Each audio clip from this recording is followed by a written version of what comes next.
دونه اول رو نمی بافیم، دونه های دیگر رو به این شکل به سمت زیر شروع میکنیم به بافتن.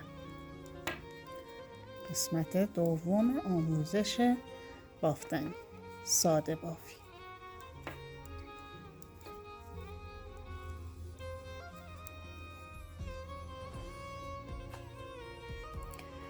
این رجمون تموم شد، داریم تمومش میکنیم. و اینکه شما وقتی سر انداختین فرقی نمیکنه که رو به شروع کنیم یا به زیر، ولی باید تا آخر همونو ادامه بدیم.